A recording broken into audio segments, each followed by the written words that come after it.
Bonjour et bienvenue sur Skills TechNet, mon nom est Rodrigue Diaki. Nous ouvrons aujourd'hui le chapitre VMware sur la plateforme Skills TechNet.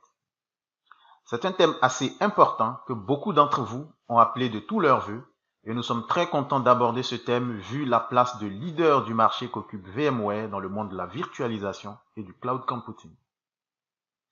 En effet, la compagnie VMware a été fondée en 1998 et rachetée en 2004 par EMC, lui aussi leader mondial du stockage. Et depuis 2016, EMC appartient à Dell et par conséquent, VMware est devenu un produit de Dell. Voilà, nous allons donc commencer cette série VMware avec la présentation de VMware vSphere. Alors, notre présentation va s'articuler autour de 9 grands points. Premièrement, nous allons définir ce que c'est VMware vSphere. Ensuite, nous verrons les couches de composants de VMware vSphere. Au troisième point, nous verrons les composants VMware vSphere proprement dit. Et ensuite, au quatrième point, nous allons passer à la topologie physique du centre de données vSphere. Et après, nous parlerons des services distribués de VMware vSphere. Ensuite, nous passerons à l'architecture du réseau de VMware vSphere. Après, nous verrons l'architecture du stockage. Et en avant-dernier point, nous allons présenter ce que c'est vCenter Server. Et enfin, en dernier point, nous parlerons de l'accès au centre de données virtuel. Alors, il faut dire que cette présentation est à 100% théorique parce qu'il est assez important de maîtriser tout ce qui est terminologie qui tourne autour de la plateforme de virtualisation, VMware bien sûr, avant d'attaquer tout ce qui est mise en œuvre et déploiement pratique. Les vidéos qui suivront donc cette présentation parleront donc de thèmes assez précis de la mise en œuvre, de la configuration de VMware vSphere. Alors, qu'est-ce que VMware vSphere?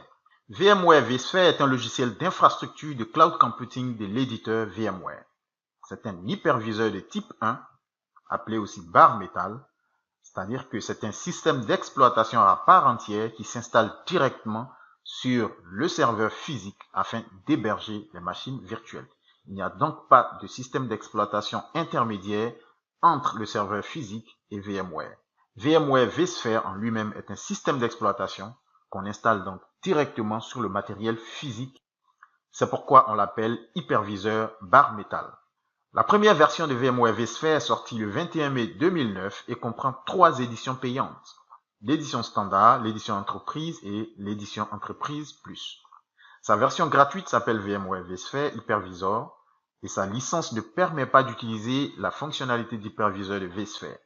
C'est-à-dire qu'il ne peut pas être intégré dans la gestion centralisée de VMware vCenter Server ni utiliser toutes les fonctionnalités rattachées. Toutefois, il peut très simplement être mis à niveau vers les offres plus avancées de VMware vSphere. Les couches de composants VMware vSphere. Alors, VMware vSphere est composé de 3 grandes couches. La première couche est composée de 2 éléments, le service d'infrastructure et le service d'application. Qu'est-ce que le service d'infrastructure? Ce sont un ensemble de services fournis pour analyser, rassembler et affecter des ressources matérielles et d'infrastructures. Il se divise en 3 catégories, vCompute, vStorage et vNetwork. Alors, vCompute alloue les ressources aux applications et vStorage est un ensemble de technologies qui permet l'utilisation efficace du stockage dans les environnements virtuels. Quant à vNetwork, c'est un ensemble de technologies aussi qui simplifie et améliore la gestion du réseau dans les environnements virtuels. Nous avons ensuite le service d'application. C'est un ensemble de services qui assure la disponibilité, la sécurité et l'évolutivité des applications. Au-dessus donc de ces 2 ensembles de services, nous avons vCenter Server. Alors, vCenter Server fournit un unique point de gestion et de surveillance de l'ensemble de la plateforme de virtualisation. Au-dessus de vCenter Server, nous avons la panoplie de clients. Ce sont donc les applications qui permettent d'accéder au centre de données. Il s'agit de vSphere Client, vSphere Web Access, les services d'accès au centre de données via un terminal, et enfin, nous avons vSphere SDK, qui est une fonction qui offre une interface standard pour VMware et des solutions tierces pour accéder à VMware vSphere. Alors, nous allons voir maintenant les différents composants de VMware vSphere. Ils sont nombreux, mais nous avons sélectionné les plus importants et les plus usuels. Donc, premièrement, nous avons l'ISXi, c'est l'hyperviseur barre métal de type 1. Donc, c'est un terme que j'ai déjà défini précédemment. Nous avons ensuite vCenter Server, c'est le point central de gestion de l'infrastructure virtuelle VMware. Et après, troisièmement, nous avons vSphere Client. C'est l'interface qui permet de se connecter à distance au vCenter Server ou directement sur un ESXi. Quatrièmement, nous avons vSphere Web Access. C'est une interface web qui permet de se connecter également à distance à vCenter Server ou directement sur un ESXi. Cinquièmement, nous avons VMFS. C'est le système de fichiers utilisé par l'infrastructure VMware. Ensuite, nous avons le Virtual SMP.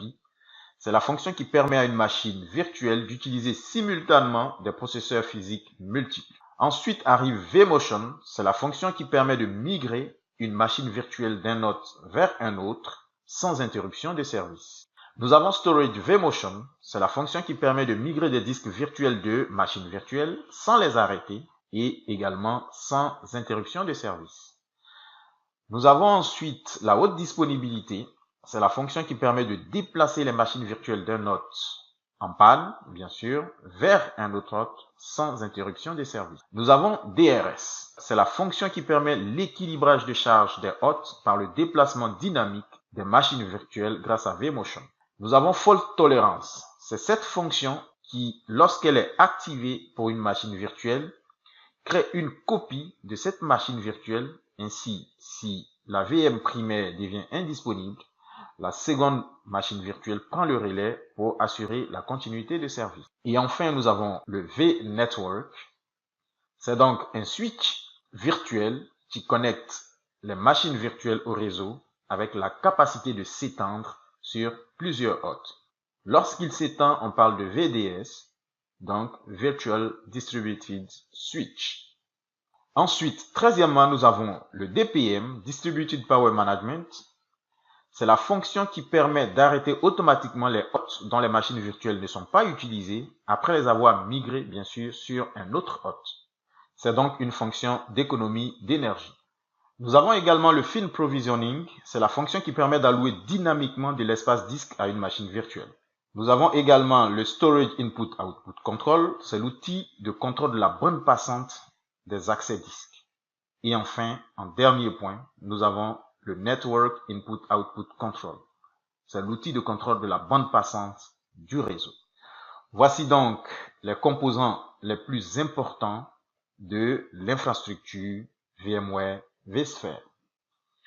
Nous arrivons maintenant à la topologie physique du centre de données vSphere. Un centre de données VMware vSphere typique comporte des assemblages par blocs physiques de base, tels que des serveurs physiques, des réseaux et baies de stockage tels que nous le voyons sur ce diagramme, un serveur de gestion, vCenter Server, et bien entendu des postes de travail. Alors, les serveurs physiques sont des serveurs standards connus, donc ça peut être des serveurs de type HP, des Dell, enfin des serveurs physiques connus du marché, et chaque serveur est appelé hôte autonome. Vous pouvez regrouper plusieurs serveurs aux configurations similaires, connectés au même sous-système réseau et de stockage, tel que nous le voyons sur ce diagramme. Donc ici, nous avons un groupe de serveurs physiques connectés sur ce réseau physique et qui partagent les différentes baies de stockage. Nous avons également l'ensemble des baies de stockage. Alors, ces baies peuvent être de différents types. Donc, nous pouvons avoir des baies SAN fibre channel, des baies SAN iSCSI, telles que nous le voyons sur ce schéma, et même des baies NAS. Ce sont donc des technologies de stockage largement utilisées et prises en charge par VMware vSphere. Nous avons également le réseau IP, et chaque serveur ici représenté, donc là je parle des serveurs physiques, peut avoir plusieurs cartes réseau pour fournir une haute bande passante et une gestion des réseaux fiable à tout le centre de données vSphere. Et ici nous avons le serveur vCenter Server, qui fournit un point de surveillance unique du centre de données. Et ici, nous avons les différents clients, donc le client lourd vSphere Client, le client Web Access et le client terminal qui permet d'accéder au centre de données, donc à l'infrastructure VMware via la ligne de commande. Et enfin, sur ce diagramme, nous pouvons apercevoir les machines virtuelles installées sur chaque hôte physique. Voici donc globalement comment se présente la topologie physique du centre de données VMware vSphere. Alors, les services distribués permettent une gestion efficace et automatisée des ressources et une haute disponibilité des machines virtuelles. Nous en avons déjà parlé, il s'agit de vMotion, Storage vMotion, DRS, commande de stockage entrée-sortie, haute disponibilité et fault tolérance. Ici, nous avons deux diagrammes qui nous permettent de visualiser le fonctionnement de vMotion et de DRS. Alors, à gauche, nous voyons donc comment les machines virtuelles sont migrées d'un hôte A vers un autre hôte par vMotion. Et tout à fait à droite, nous voyons l'équilibrage de charge entre les différents hôtes physiques grâce à VDRS. Donc ici, par exemple, sur l'hôte de gauche, nous voyons que les machines virtuelles sont capables de migrer de cet hôte vers celui de droite, donc celui de milieu, grâce aux différentes fonctionnalités de VDRS qui a pour charge de faire en sorte qu'il y ait un équilibre de charge, bien sûr, en termes de machines virtuelles, entre les différents hôtes qui participent à l'infrastructure VMware vSphere. L'architecture du réseau de VMware vSphere. Alors, VMware vSphere comporte un ensemble d'éléments réseau qui vous permet de mettre en place les machines virtuelles dans le centre de données comme dans un environnement physique. Ici, sur ce diagramme, nous voyons deux hôtes physiques, hôte 1 à gauche et hôte 2 à droite. Ces deux hôtes possèdent chacun deux cartes réseau telles que nous le voyons sur ce diagramme et ces deux cartes réseau sont connectées directement au réseau physique et juste au-dessus de ces cartes réseau, sur chaque hôte, nous avons ce qu'on appelle le vSwitch. C'est donc un switch virtuel sur lequel les différentes machines virtuelles sont connectées via des cartes réseau virtuelles également appelées les VNIC, donc VNIC, cartes réseau virtuelles, qui permettent aux machines virtuelles de communiquer avec le réseau physique via le vSwitch et les cartes réseau physiques. Alors, dans la suite de notre architecture du réseau VMware, nous remarquons ici que notre vSwitch s'est étendu au second hôte. Donc, dans cette architecture, le vSwitch devient ce qu'on appelle le vNetwork ou alors VDS encore. Donc, c'est un commutateur distribué qui fonctionne en tant que commutateur virtuel unique sur les deux hôtes. Cette fonctionnalité permet donc aux machines virtuelles de conserver une configuration réseau cohérente pendant qu'elles migrent sur plusieurs hôtes. Comme un commutateur virtuel, chaque commutateur vNetwork est un hub réseau que les machines virtuelles peuvent utiliser. Un commutateur distribué peut acheminer le trafic entre les machines virtuelles ou relier un réseau externe comme nous le voyons ici sur ce diagramme. Voilà, nous passons maintenant à l'architecture de stockage VMware vSphere. Alors, l'architecture de stockage VMware vSphere est donc celle-ci. Elle est composée de baies de stockage qui peut regrouper plusieurs technologies, donc des NAS, des baies iSCSI, des SAN fibre channel et même des DAS SCSI. Toutes ces baies représentent donc des banques de données. Donc, l'administrateur est capable de créer des banques de données à partir de ces baies qui sont installées sur le réseau VMware vSphere et au-dessus, nous voyons l'ensemble des hôtes physiques à l'intérieur desquels nous sommes capables de créer des machines virtuelles et ces hôtes physiques communiquent directement avec les baies grâce aux différentes technologies déployées ici, c'est-à-dire le fibre channel, l'iSCSI ou le NAS en fonction des technologies que vous choisissez de déployer ou alors vous êtes capable également de combiner toutes ces technologies dans une infrastructure VMware vSphere. Nous passons maintenant à la présentation de vCenter Server. Alors, vCenter Server permet une gestion centralisée des banques de centres de données, nous l'avons déjà expliqué, et il rassemble les ressources physiques des hôtes multiples, ESXi, et il représente une collection centrale de ressources flexibles pour l'administrateur du système pour approvisionner les machines virtuelles de l'environnement virtuel. Nous allons donc décortiquer l'ensemble des fonctionnalités du vCenter Server telles qu'elles sont présentées sur ce diagramme. Nous allons donc commencer par vCenter Server Core Service, qui se compose justement de plusieurs services. Alors il faut dire que Core Service sont des services de gestion de base d'un centre de données virtuel. Et il est composé des éléments suivants. Nous avons d'abord le provisionnement de machines virtuelles. Ce service permet de guider et d'automatiser l'approvisionnement des machines virtuelles et leurs ressources. Nous avons ensuite la configuration d'hôtes et machines virtuelles. Ici, ce service permet la configuration des hôtes et machines virtuelles. Ensuite, nous avons la gestion des ressources et l'inventaire de la machine virtuelle. Donc, tout à fait en dessous. Alors, ce service organise les machines virtuelles et les ressources dans l'environnement virtuel et facilite leur gestion. Et ensuite, nous avons le service de statistique et de journalisation qui permet de fournir des rapports sur les performances du centre de données. Nous avons ensuite le planificateur de tâches. Nous le voyons ici. Ce service permet de planifier des actions telles que les actions de vMotion pour qu'elles se produisent à une heure donnée. Voilà, voici donc l'ensemble des services qui composent le Core Service.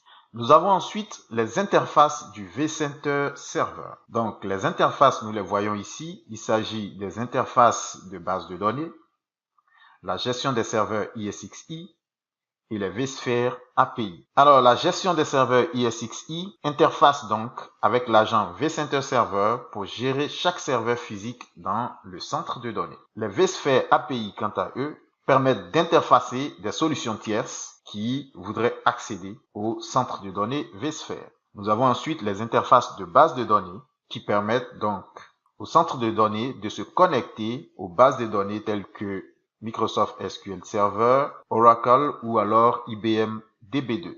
Ensuite, nous avons la communication entre le vCenter et les hôtes ESXi. En fait, l'agent vCenter Server agit en tant que petit vCenter, tel que nous le voyons ici, pour exécuter les fonctions suivantes. Premièrement, il transmet et applique les décisions concernant l'affectation des ressources prises dans vCenter Server, y compris celles que le moteur DRS envoie. Ensuite, il transmet les commandes de changement de configuration et de provisionnement de la machine virtuelle à l'agent hôte. Et après, il collecte les statistiques de la performance, les alertes et les conditions d'erreur depuis l'agent hôte et les envoie vers le vCenter Server.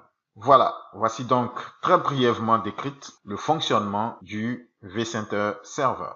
Comment se fait l'accès au centre de données virtuel? Alors, les utilisateurs peuvent accéder au centre de données VMware vSphere en utilisant divers moyens dont nous avons déjà parlé. Ils peuvent donc y accéder en utilisant le client lourd vSphere Client, vSphere Web Access à partir d'un navigateur web ou alors en utilisant des terminaux qui permettent d'accéder au centre de données via la ligne de commande. vSphere Client, lui, accède au centre de données en utilisant l'API vSphere que voici. Et une fois l'utilisateur authentifié, une session démarre dans vCenter Server et l'utilisateur se voit attribuer les ressources auxquelles il a droit. Alors, les ressources sont bien entendu des machines virtuelles et des espaces de stockage. En utilisant vSphere Web Access, les utilisateurs peuvent accéder au centre de données, mais via un navigateur web. Et à partir du navigateur, l'utilisateur, ou du moins le navigateur, crée donc ce qu'on appelle un signet vers vSphere Web Access, qui lui va résoudre l'emplacement physique de la machine virtuelle et rediriger le navigateur vers l'ESXi qui contient la machine virtuelle à laquelle l'utilisateur veut se connecter. Voici donc globalement comment se fait l'accès au centre de données virtuel. Voilà, ainsi prend fin notre présentation sur la terminologie qui entoure l'infrastructure VMware vSphere. Merci donc de nous avoir suivis et à très bientôt pour de nouvelles vidéos.